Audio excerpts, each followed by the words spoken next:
Good afternoon, and certainly want to welcome all of you to the program tonight.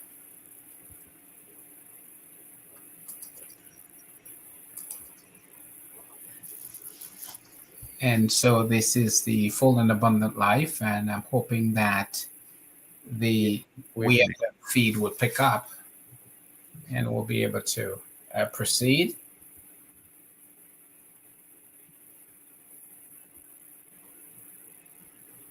So, Doctor, you can hear me, right? yeah, I can hear you now. I couldn't hear you before, so go ahead. Okay, great. So I was just allowing you to continue since this day had already started. Okay, now go ahead. But anyways, it's now time for the Full and Abundant Life Radio program with Dr. Claudia Davis here on WFM 99.9. Just to remind you that the program is an interactive program of which you can call or you can send in your WhatsApp messages. 457-9997. That's the number you call. That's our local landline. And if you're sending us WhatsApp messages, it's 457-9994. And just to let folks know as well that they can call via WhatsApp as well. So without further ado, we're back to you, Dr. Davis. Yes, and a good night again, and certainly a privilege to have all of you here tonight. And I certainly want to wish Sister Philina Myers a wonderful recovery, and she's doing exceptionally well. And certainly that's answer to many, many, many prayers across the New York, Philadelphia, and the whole region, actually the entire Northeast, who's sort of reach out on behalf of prayer. So certainly it's a privilege to get the good news that you are doing very well in your recovery, and we certainly want to appreciate that. Uh, Tonight, sometimes, at work we have wonderful times, and we come back and we feel refreshed, and sometimes you feel really drained and tired, and maybe this is one of those evening for me, and but I'll try my best this evening to continue discussion and looking at the whole issue of raising children in a very toxic environment, and we certainly are going to spend some time talking about that, because I really believe that the home is really the key in terms of feeding our society and feeding the local church. And so the quality that people do bring to these different organizations really do have their genesis at the very early stages, which is really in the home. And so I think we need to begin to spend a lot more of our resources in terms of parenting, in terms of at home.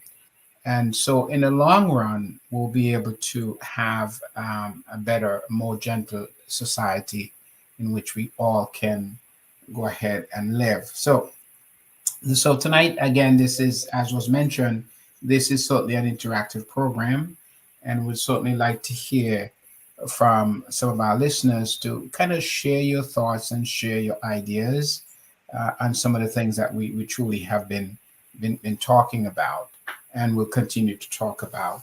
One of the passages that we really we need to really emphasize again and again, which is an Old Testament passage, and it says that, and I quote it from a new translation as opposed to the traditional King James version, that says, "Train up a child in which he ought to go, and whenever he's older, he will not depart from it." But I have the New Living Bible, and it says, "Direct your children unto the right path, and when they are older, they will not leave it." I mean, that's a biblical statement, and I think it's a statement that really comes from years of experience.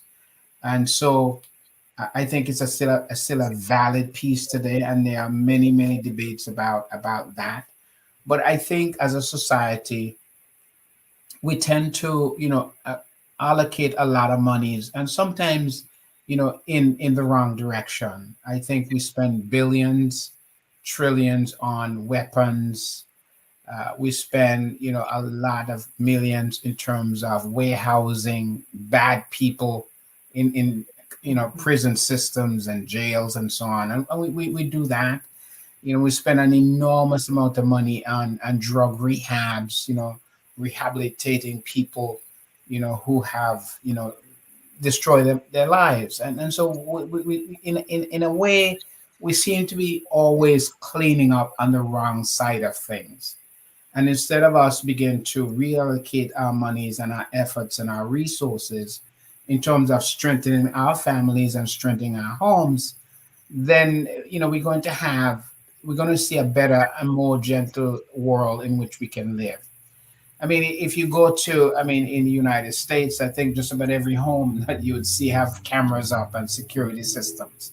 You go to the Caribbean, you see all the doors have iron bars on them. People are trying to, for whatever reason, to keep their neighbors out, to keep others out from their home. So there's this sense of insecurity where we begin to lose faith in each other. And I'm saying that we have to begin to, in terms of addressing this in any concrete way, we have to begin to look at the home and begin to really understand that the home really is feeding our society, is feeding our local churches, is feeding our educational systems. And so what's happening, and sometimes as early as even in kindergarten, we see troubled kids that, when I say trouble, that are so aggressive that we have to remove them from other children. And I'm saying that this is not just something because of biologically that they're just dysfunctional, but really, and a lot of times I think it's the way they were socialized. And that's why I wanted to, I spend 2 lessons talking about, what I refer to as the DNA, the divine DNA, that we were created in the image of God, and that we were created in such a way that we could have fellowship with God and also have fellowship with each other. And when you look at the breakdown in society, every aspect of it, whether it winds up in divorce or whether it winds up in physical altercations, whatever you're yelling, whatever it is because of broken fellowship. And so that's the premise. That's what I want us to really begin to spend some time talking about, the impact of broken fellowship, where we are actually going against what we were engineered or designed to be, and that is to be in communion, to be able to have a sense of solidarity, a brotherhood, where we can begin to embrace each other. And the unification, the uniting factor here in this whole process is that God is the uniting factor. We are connected to Him.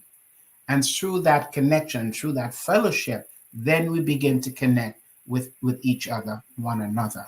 And so what really purifies, if maybe that's not a good word, but what really makes that relationship healthy between us is the fact that the relationship that we have with God is the one that purges and purifies and keeps us going and keeps us in a sense of humility, where we can begin to have the genuine kind of affection, the genuine kind of brotherhood for each other, where we are willing to serve in the best interest of the person. That has to do with that connection. And I think in society, we seem to be becoming more and more secularized. We seem to be going further and further away from that. The program just before this one a while ago was talking about, the media, and was talking about children, and was talking in a way implying that parents are failing to be parents. And when parents fail to be parents, the consequences are disastrous with our children. And we see this. And we have to also understand that these bad children that we nurtured in badness ultimately become adults. And so it's kind of really, really shocking. And that's what I'm saying today. I came home and I was really very, very, very sad and very discouraged because of, sometimes your work can become so exhausting. And especially when your work has to do with, children, and you see what's happening to our children and how devastating it is, then it certainly have a rippling effect in terms of our mood and how we feel at the end of a day. But sometimes your jobs are exciting, and that's it's all you say. Well, it's time for you to retire and get out of it. As a matter of fact, one of my brothers who was here earlier tonight. He says to me, "I don't know how you do it. I couldn't do it." You know, and so maybe that's one of the advice that some of you would probably say. But the point is that we still need to be in the trenches. We still need to be there, making a contribution, despite how dark the situation may be, how toxic it is. We're still going to need people that are committed, first of all, to recognize the situation and then to become the catalyst in terms of making the change, become the instrument in terms of how God can use you in terms of being able to create a better and safer environment. So tonight I want to do less talking, honestly, and I'm hoping that we can have more of an interactive kind of a discussion in terms of what are you thinking, what does this passage mean, that if you direct the direct your children in terms of into the right path, if you train them well, that when they grow up they won't really depart from it. Now, of course, I've heard many excuses and valid excuses. One is that, in our day and age, the parent is not the only one raising this child, because you have media, you have all of these different influences, you have the school system, you have, every other institution seem to be involved in terms of raising our children. We have even, legislative bodies who are stretching into the home, telling parents how to raise their children, what they can and what they cannot do. And of course, rightfully so, because, some children are being physically abused to the point where they lose their lives. And that's kind of one of the situations that I was into today that is so depressing, where young children actually lose their life in their own homes from their own parents.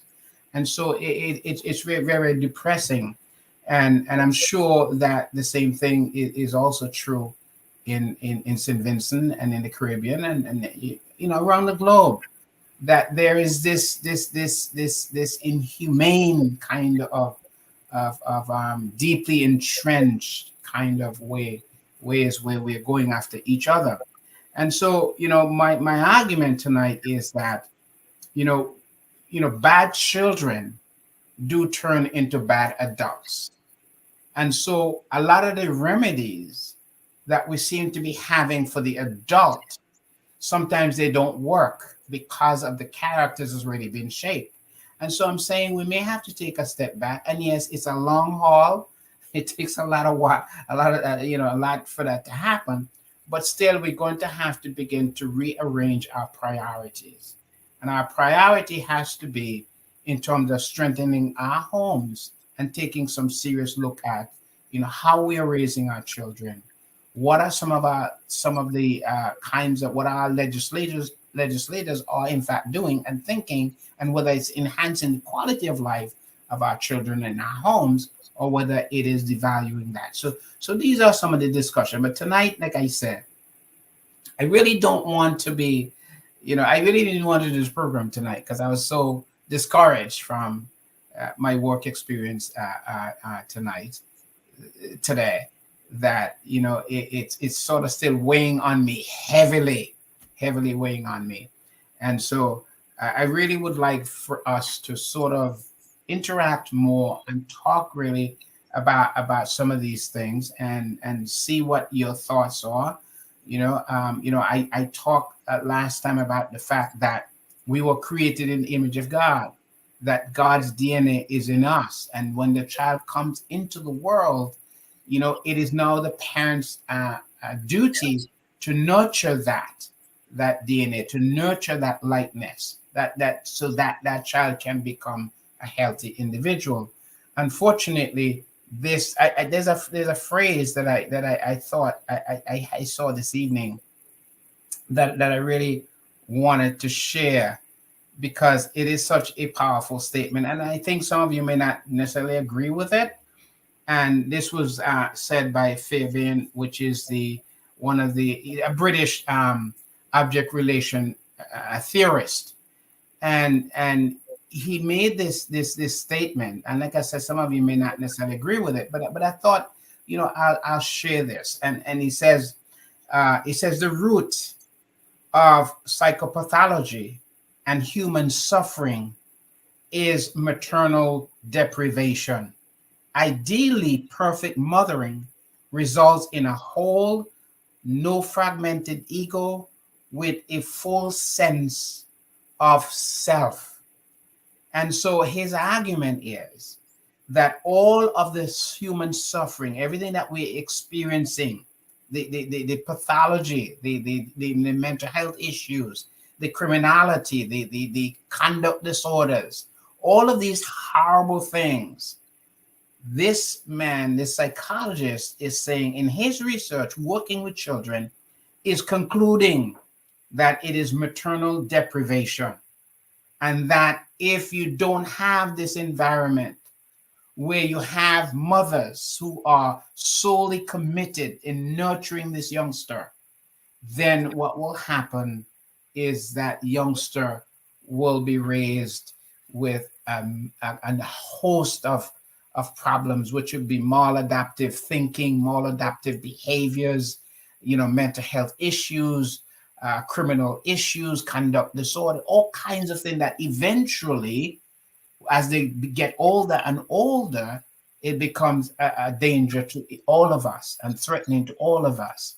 And so this is kind of, like I said, you may not necessarily share that, but this is what, and most of the humanist psychologists, or most of the, I would say, ego psychologists, theories, all of these guys are saying the same thing over and over again, that the home, it's where it begins. Our personalities are shaped there, our sense of who we are, our ability to begin to trust in God, trust in ourselves, trust in each other, to be able to understand the rights of others and to respect that rights, and to be able to make sacrifice in the interest of creating a healthier individual, helping that person to be the very best that they can. All of this gets packaged and nurtured very early.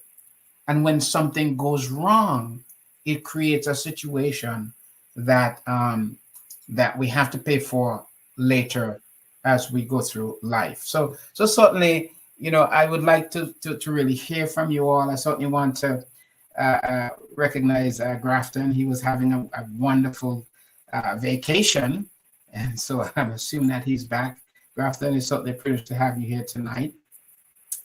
Stephanie, it's certainly a privilege to have you here with us also, Sister Felina, and so many of you that are here tonight. It's certainly a privilege to have each of you in the program. But certainly, this is not a time to be silent. Like I said, I really would like for us to begin to interact with each other and to begin to ask some real tough questions as we begin to. Stephanie says the Bible told us that we should train up our children in the right way, but let me see, but are the parents trained in the right way? So Stephanie said to say you can't raise children in the right way if you yourself or not raised in the right way. And sometimes I try to discipline myself by not saying much, but I'm telling you, if you were to experience what I experienced today, the tragedy that I experienced today, then you begin to understand how important it is for us to be prepared as parents and be ready as parents to be able to assume that guardianship, to be able to assume that role to raise our children. And so it's just, I wish I was at liberty to actually share, this whole story. But the truth is, a lot of our children are so severely damaged. And sometimes they're not only just physically damaged in our homes, they actually lose their life. As a matter of fact, last year for 3 years, I worked with a certain situation, and this was a public situation where this youngster was locked into um, a garage in the middle of winter and froze to death.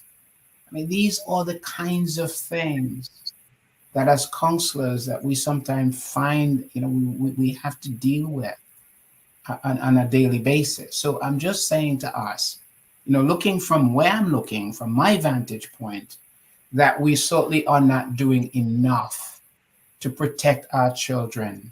And as Stephanie is saying, that you can't expect parents to do their best and to give their best when they themselves have not been the benefactor of a strong home where they themselves were nurtured, where their self-esteem has been nurtured, where their character has been well developed, where they have a strong sense in terms of their own self-esteem and their sense of efficacy, sense of value, and a sense of control. If that has been damaged, so when they reach to adulthood and now have that responsibility to now care for children and bring children into this world, then we have a problem. We have a vicious cycle that begins to continue down this road. And so, we throw all kinds of social system at this, we throw more money in it, we do this and we do that. But the bottom line is we're not fixing the problem. It continues because I don't believe that money can fix this problem. I believe it's a little more than that because a lot of what's happening is our values are shifting and changing so rapidly that we no longer have that self-identity as a nation. We don't. We're losing it as a nation. We're losing our personal identity as well. And so it creates a chaos in our society. And so what we're witnessing here now is an escalation of violence, the inhumane activities that we're seeing. And our children are the victims in this. They are the ones that are losing their lives. They are the ones that are being broken. And then these are some of the same children now that we are now, pushed into our educational systems with other children. And so what happens is now you have those children who were nurtured well are now being forced into a classroom where you may have 45 children. And maybe 15 of those children are those children that have been so severely damaged. And then you may have just one teacher, with 45 of those kids in a classroom with no help. And it becomes literally a nightmare. And so sometimes the problem that we come up with is suspension. Let's get rid of all the bad kids and you throw them out. Well, what we don't seem to realize is that those bad kids that we throw out, they are in the society. And as they get older, these are the kids that are going to break into your cars, break into your home, and then your grandmother that's at home, they're the ones that they're going to rob and they're going to kill. So what I'm saying to us is, it's not just about suspending kids. It's about coming up with a holistic program that can help children. A couple mornings I was listening to a program that the issue was about disabled, kids and disabled individuals. And the idea is, what are we doing for our disabled children? Because there are some children that they're not bad, they're just physically handicapped. It may be blindness, they may be deaf, whatever those physical handicaps are. How are we helping these children? Because ultimately, these handicapped children are going to become adults in our society.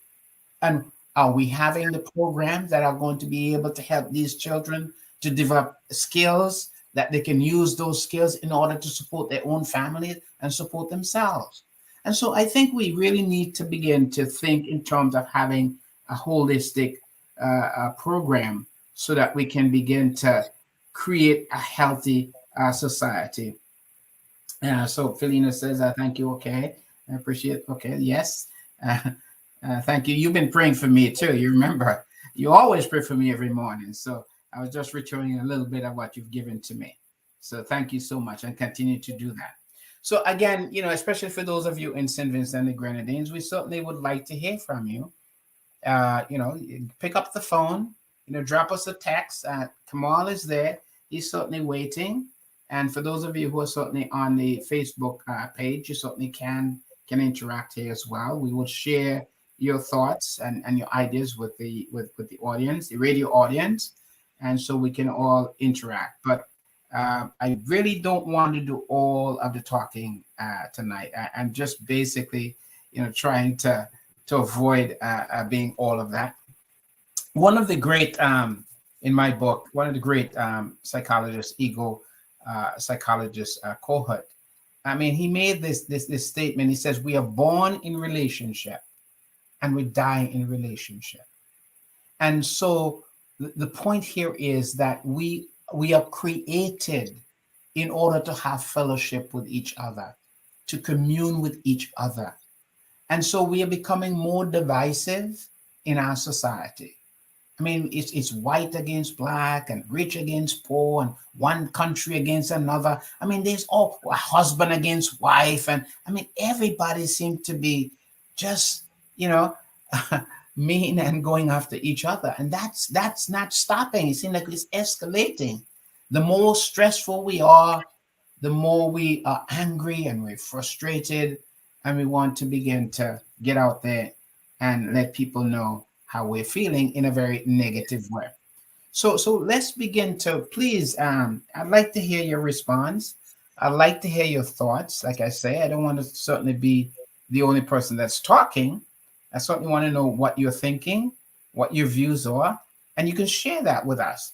And I one of the comments that I've gotten this week is that the question is, and it's like it repeats itself. It seems like people are really concerned with this. I think they are kind of, based on the verse, if you raise up a child a certain way in which they ought to go, they will not depart from it. So when that happens, it seems like we're saying that, things can't change, that's the way people are. But I certainly don't want to give that message tonight, because I think things do change and people can change. And there are many, many passages that talks about that. And one of the most powerful in my mind is the one where Paul talks in 1 Corinthians chapter 6, where he says, such were some of you. And in that particular passage, Paul clearly emphasized, and I was trying to have it here I probably don't have it, but in this particular passage, I think Paul emphasized clearly that it doesn't matter how damaged the person can be, that change can happen. And so it says, such were some of you. And Paul, I mean, he lists a number of some of the most egregious kinds of infraction, in terms of human relationships. And then he says, but you were that way, but now you're changed.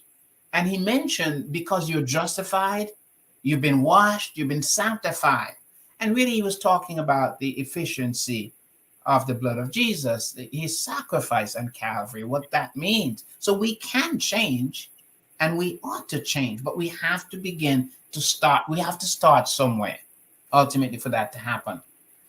In 1 John chapter 4 and verse 4, it says, greater is he that is in you than he that is in the world. And again, that speaks of hope.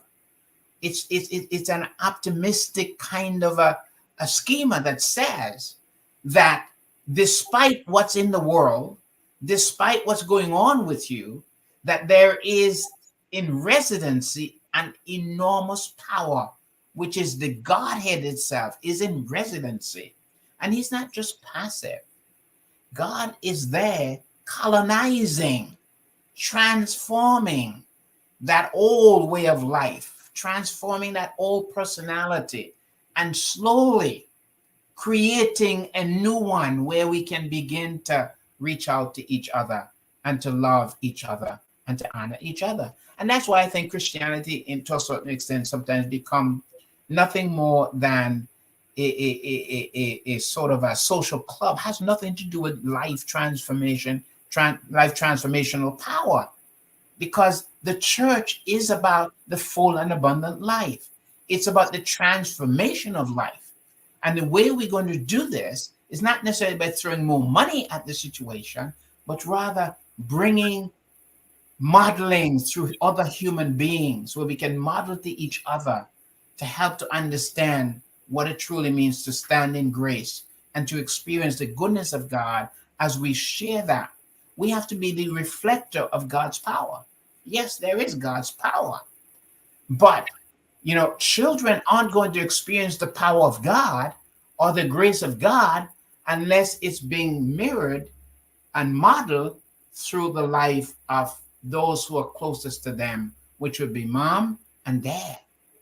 And if mom and dad fail in mirroring that, in bringing that, then the child begins to be whatever is being mirrored back. And if mom is always frustrated and always overly critical and paranoid and begin to do name calling, and eventually that's what she's mirroring to the child. And sooner or later, the child comes to believe that. And so as the child becomes older, enter into the adult world, that's what they bring. And that's what's becoming the problem in our society today. So again, I really want to encourage you to give us a call. And the numbers are there. Actually, I'm going to ask Kamal to kind of give the radio audience the numbers again. And let me see if I think I have written them down. Yes, it's let me see. It's 457-9997. That's one number. The area code, of course, is 784. In case you are in St. Lucia, one of those close by Caribbean islands, you have to use the area code. And I think the next number is 532-9997. Area code, of course, 784. And then there's a WhatsApp number that you certainly can send a WhatsApp message, which is 457-9994. And that you would have to have the area code, I think, if you're outside of St. Vincent and the Grenadines. But certainly, we really want to hear from you tonight. And I hope that you can, interact and share your thoughts and your ideas about this. There's a passage in John Gospels, chapter 13, verse 34. And Jesus himself said, "By this will all men know you are my disciples, if we have love for one another." And that's what we need to have in our homes, where mom and dad can love each other and then model that love to their children, so that becomes an internal part of who they are in terms of their self-definition. And that truly is what this is all about. I said, the Proverbs chapter 23 and verse 7 says that as a man thinks in his heart or within himself, so is he. In other words, this is a cognitive process, obviously. It's the way you think. And that those thinking, in essence, help to formulate a vision of yourself, a sense of meaning, and that in itself gets translated outwardly in our society. Unfortunately, I think we do the reverse. We allow the society itself to shape our thinking, to shape the way we want to be. I was talking to someone just recently about, if you look at all of the way that these days that women, and both young and old, doesn't matter, young and old, they have these skimpy tight stuff, like there's those sort of a gym stuff, and you see it all the time because the designers have kind of designed that. And so these tight things are designed to highlight every shape and shades in the woman's body. And I see that all of the young and old, that's all they wear, And what I'm saying to that is, here we are allowing the world to shape our reality. We are allowing the world to shape how we experience ourselves, because it is the designers who design these garments. They're the ones who do. And so now We are allowing that. And so, in terms of the transformation that I'm talking about, if we're going to change to be who we need to be, the formulation, the foundation can't be from the outside, can't be from what you just see. It has to be from the inside. And that's why it says, if you read the passage carefully in First John chapter 4 and verse 4, it says, greater is he that is in you than the designer of those clothing. And maybe some of you don't know what I'm talking about, right? It doesn't make any sense. Have you seen some of most of the women, young and old, in these tight things that they wear? Every inch of their body is shaped in these things. That's the fashion. Everybody's in it, young and old. But what I'm saying is that kind of a colonization is coming from the outside. And now we are fitting into this system. The reverse of that is that it is Jesus in residency that is colonizing, and therefore what you're putting out is what has been colonized from within. Now we've reversed that process. Now what you see is what we have taken from the outside of the world and allow that to shape our thinking, shape our values, shape how we think and how we feel about ourselves. And that's why we dress the way we dress. That's why we buy the clothing we buy. That's and this is not just for certain people. This is across the board. All of us, to a certain extent, are allowing the world to shape us, to shape our priorities, to shape what's important to us, to enhance our value, how we see it. We allow the world to mirror to us what we ought to look like, what we ought to sound like, and who we are ultimately ought to be. But if you take that to the next level, it's what the children is having an influence on the children as well. And so once you start doing that, then the children are being colonized. So we talk about the world and we're complaining. We are blaming the world. We're blaming the world. But see, the world has to do you. The world is about me. I'm part of that. That world, that life world, we shape it, but it also shapes us. And there's a reciprocal process that we have an impact in shaping the world, and the world is shaping us as well. It's a give and take situation. And because of that, that is where we are in terms of this moral dilemma that we're finding ourselves here, because we have no real internal structure that is designing, that we've already been programmed a certain way. But the point I want to make is it is not hopeless. We can in fact change if we want to change. So let me just check here to make sure that because of that, that is where we are in terms of this. Sorry, I should have turned this down. Let me just make sure that we haven't had any messages. I think Kamal is asleep on us, so I don't know. He's nowhere to be found. But if you call, he is there, and he is ready to take any call that you have or any text message that you send. He certainly will be here to respond to any of that that you have. So, like I said, tonight, I really don't want to do all the talking, but it seems like I'm going to be stuck into doing all of this talking here tonight. And I certainly would like for us to have more of an interactive kind of dialogue here tonight, rather than me having all of this talking to do tonight. And Dr. Davis, Yes, sir. Seem to have, well, I haven't gone through this, so I don't know if the question or if it's just a comment from someone. So, but there's something here that we good evening, full and abundant life program. Very interesting and important discussion. I am a regular listener. Do continue to bring positive and soul searching programs such as tonight's feature. I agree with you that most of the failures we see today in society lies heavily on the home. All parents, irrespective of their financial situation, should dedicate themselves to bringing up children who can and will contribute to the betterment of our local society and the world by extension.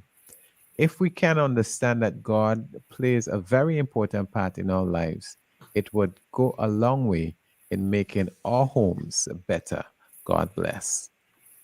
I really want to thank you for that whole message. I'm not really sure if our Facebook audience are able to hear what Kamal. So can someone just verify whether or not you heard what Kamal said? Uh, is that possible? Because I'm curious as to when Kamal is reading something, a message from the WhatsApp page, whether or not any of you can in fact hear what he was saying. Can someone verify that for me on the Facebook page so we can know, or we could make some adjustment of some kind? Okay, so I'll wait for someone to do it. But yes, and this person, yes, okay, so they were able to hear it. So that's awesome, Kamal. I really appreciate that. And this person is simply saying that, the parents need to do more, and that's like I said, I'm so tempted to kind of like talk what my day today was like, but I'm trying to desperately restrain myself from doing that, because our children, I don't think sometimes we have a clue as to some of the tragedy that our children are faced in their own homes, whether it be domestic violence, where they being sexually molested in their own homes, or where they actually are being murdered in their own homes by the hands of their own parents. I mean, it's just so horrible and so horrific when you come to a cluster. We're not talking about like one, maybe once a year something like this happen. When you have a series of this, back up, and you're looking at all of this every day, then it's very draining and it's very discouraging. And we need to understand that something deadly, demonic is happening in our world and in our homes, and we're seeing it in our school system and everywhere. And I think we tend to be looking to politicians to fix this. But you have to understand that this is not something that politicians can fix. This is something that we as a community have to get back together, as a community of people, a community of believers, and begin to ask ourselves this tough question. Each of us has been given a gift by God. We have been blessed. We have His grace. We pride ourselves on it on Sunday morning. We sing hymns and we talk about how sweet Jesus is, how wonderful He is, and all of that. But everything that Jesus has given to us is to make our world a little better place. And I'm saying that we have to start in our homes to make sure that the boys and girls that are waking up in your home every morning, that you are doing what God engineered you to do as a parent, to make them like you, who are like Jesus, and that God is in you. And that's what it is. So that you teach your children how to pray early. You teach them how to value those things that are important. You teach your children how to respect each other, how to respect property, how to put things back where they find them, to clean up behind themselves. You teach your children how to cross the street. Some of these mundane things, you need to be there. And that's why what our children need is not so much your money and parents. And get me, some parents take 3 and 4 jobs in order to ensure that the children will be able to go to college and have a good education. They sacrifice their life to make sure that these things will happen. But in the process of doing that, they forget that the most important thing was the first 6 years is building the character in those children, which needed parental times, quality time together, playing together, singing together, praying together, sitting down at the kitchen table, helping with their homework, teaching them how to be fair with each other. These are time-consuming contributions that has to be made. in those early formative years of that child's life. But we become so busy because we feel that money is all that there is. So the more of that I make, the better future my child will have. And so what you're not understanding is, in you chasing that goal, the child remains empty and void because of your present is never there. God created us to have relationship. That is why Kohat says we are born in relationship, we die in relationship. And you remember the passage that I read from Fabian that says that all of our problems in this world is as a result of the deprivation of the parent. Parent isn't there, not of it. And there are some parents, don't grant me, that are there 24 hours, but they're not mentally available. They're depressed, or they're drunk, or they're high on crack and cocaine. They're there. Their body is there, but they're not there. The child is in the crib crying, wetting himself, hungry and screaming. Sooner or later, the child begins to learn that there is nobody's coming. There's no food coming. There's no milk coming. And eventually, whatever that can turn out to be, the child has to adapt. The child has to survive that near-death experience. And sometimes the adult behavior that we're witnessing in our children are behaviors that they use as a child in order to survive, to live. Had they not learned how to overcome that near-death experience, they would not have been here. Now the problem is that same skill that they used to survive as a child no longer work in society. Doesn't fit anymore. They get incarcerated. They get all kinds of stuff happen to them. Okay. So what we are saying is here that yes, parents are working hard for their children, but you have to prioritize what's important. Is it having enough money for them to go to college? Or is it more important for them to have the character that they need to have? That if you don't have the money for college, then maybe they might be able to, through the character that they have, being able to become good, responsible citizens in our society. We know this. We know. Those of us who are older know what the old life was. Some of our parents, as a matter of fact, when I grew up in St. Vincent, I didn't think we had any colleges on the island when I was growing up. You have to go off the island in order to go to a university, whether it be Jamaica, Barbados, or England, or Canada, or somewhere. No, you have those things. But 50 years ago, or 20 years ago, or 30 years ago, maybe you didn't have those things. But some of us didn't turn out so bad. Okay.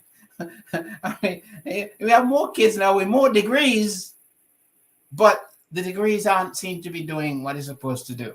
You understand me? I mean, I'm not knocking education. I think education is good. I'm just saying our priorities sometimes get twisted because, being able to pay for the tuition, but at the same time, to be creating a monster that won't be able to appreciate the education that you've saved a lifetime for them to have doesn't make any sense. I think what's important is to make sure that the first 6 years of the child's life, that you are there to help them to develop a strong ego, a strong sense of self, that they can begin to respect themselves and they understand that they're not gods.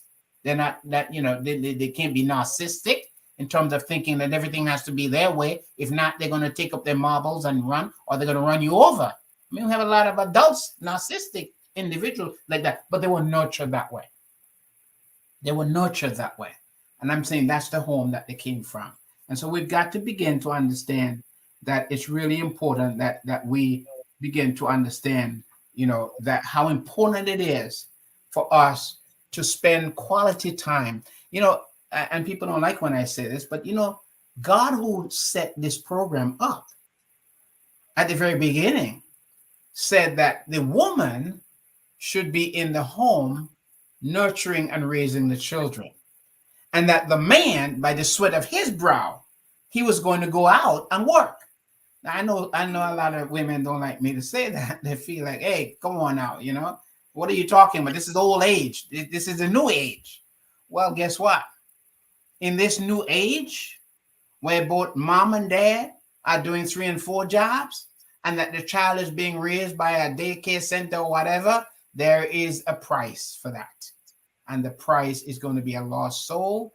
And the price is going to be, you're going to be embarrassed when that child turns out to be the very opposite of what you intended the child to be. But you shouldn't be blaming anybody else because you didn't take the time off to spend quality time with your child because you were chasing the money. You were chasing because you wanted your child to have more than you had. See, maybe you didn't have an education. So you're working your fingers to the bone so that your children will have an opportunity to go to college. There's nothing wrong with that. It's a good and noble goal. All I'm suggesting is try to balance it out. Balance it in such a way that the first 6 years of the child's life that you're going to be there, one parent must be there at least to be with that child. And then when dad gets home, he better not be tired, or at least entire weekend, Saturday and Sunday, he could probably spend with that child and spend the quality time with that child. But if the child doesn't have that, it is going to be a deficit down the road. That's why a lot of our kids join gangs, because they want to be valued. They were never valued. So all of a sudden they can join a gang, and a gang can make them feel important, but the gang may have some requirements. And part of the requirement is, in order for the initiation process, we want you to go and kill a couple people down the street. We want you to go and burn this house down and bring photos of it so you can be a part of our. And kids do that. They comply with that because they're so needy, because they're starving for the affection that they never got at home. We see it all the time in our society. And so we've got to begin to understand how important it is for us to understand that the real problem in our society is not the failure of the government, it's the failure of our homes. See, people are not committing crime because they don't like the government. They're committing crimes because they're criminals. They have no value. They have no respect for themselves. And they have no respect for others and people's property. That's why they're doing those things. And of course, we want to blame government. So we change government because, we think if we change, these things will go, they're not going to go anywhere. It's still going to be there. And so we've got to begin to understand any departure from the divine plan will definitely result in chaos. And that's precisely what we're seeing in our society today. Let me just check our Facebook page, see if anything there. Kamal, do you have any more comments there in our WhatsApp messages? No more so far. Okay, all right. And I think we have about 7 minutes to go in our program. And so certainly I hope that, I hope that the message tonight is very clear that we really need to begin to look at how we are raising our children, because ultimately that is the problem. When you look at, like I said, even in a small island of St. Vincent, when you go and you look at how the amount of iron bars, sometimes I panic. Sometimes I wonder what happens if there's a fire in the middle of the night. How do these people get out of their home? Because it's iron bars everywhere. Especially if the fire starts in one area where it blocks the main door. You can't even get out the window. Just too many iron bars everywhere. Because we're terrified. And I'm saying because we're terrified because we are raising monsters in our homes. And so by the time that these monsters that we're raising become adults, they become a nightmare for all of us, become a liability to all of us. And then we start finger pointing.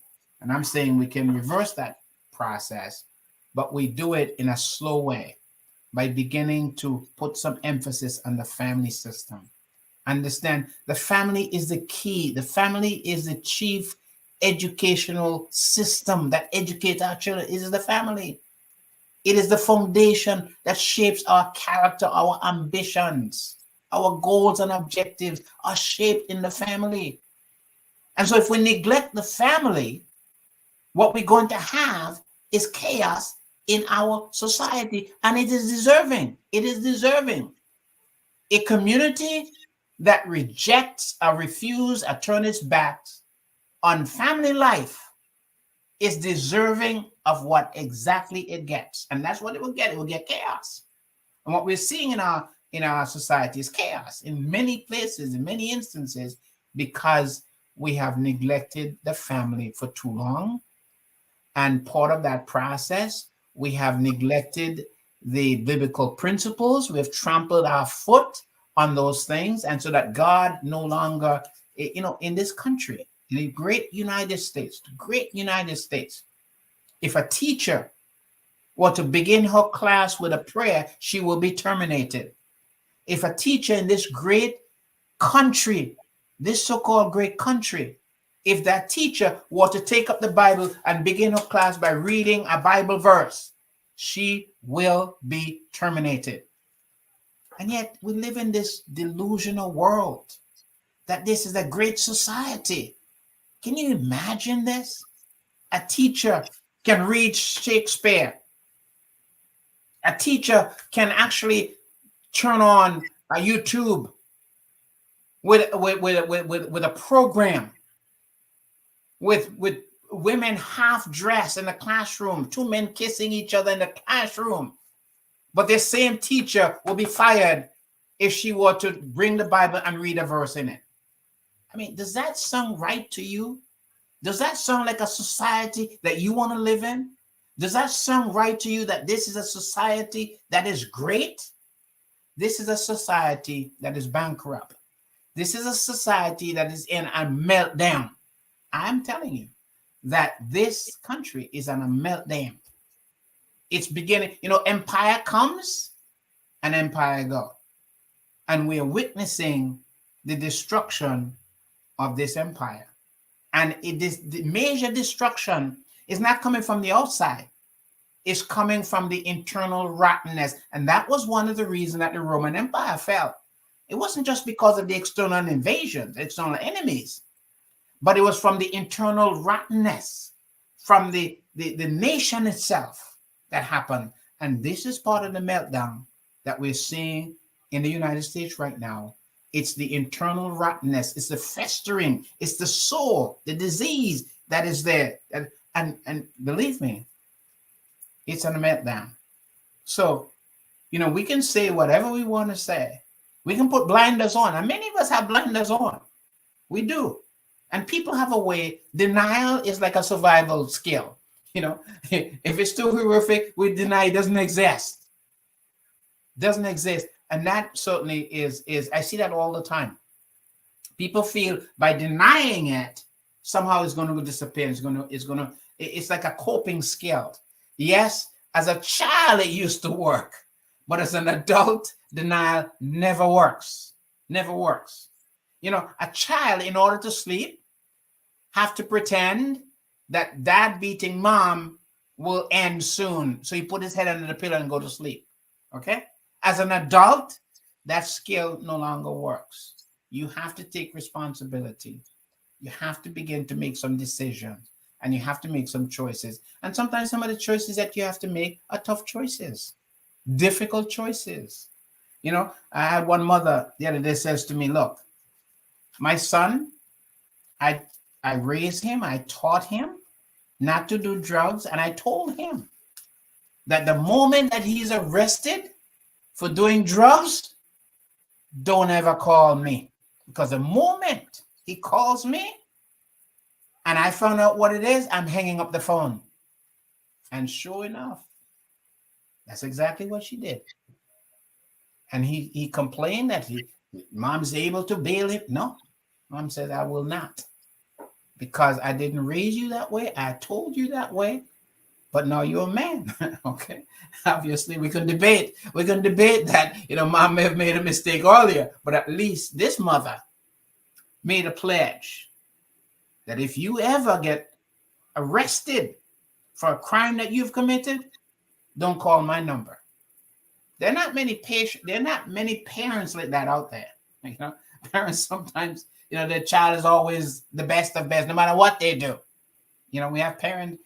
The kids have done the most egregious crimes of rape on them, and they're there, praising their kid. What a wonderful child it is. And sometimes you see that in the church too. Sometimes preachers always, their sermon, they always at their funerals, everybody who died goes to heaven. And then next Sunday morning, they're preaching that, the wages of sin is death and the gift of God is eternal life. So we have a way, we're delusional people. We delude ourselves. We're living in denial. And I think it goes across the board. But I'm saying to us, we've got to take that blinders off. We're talking about our children. When we raise children to be bad, these bad children are going to become bad adults.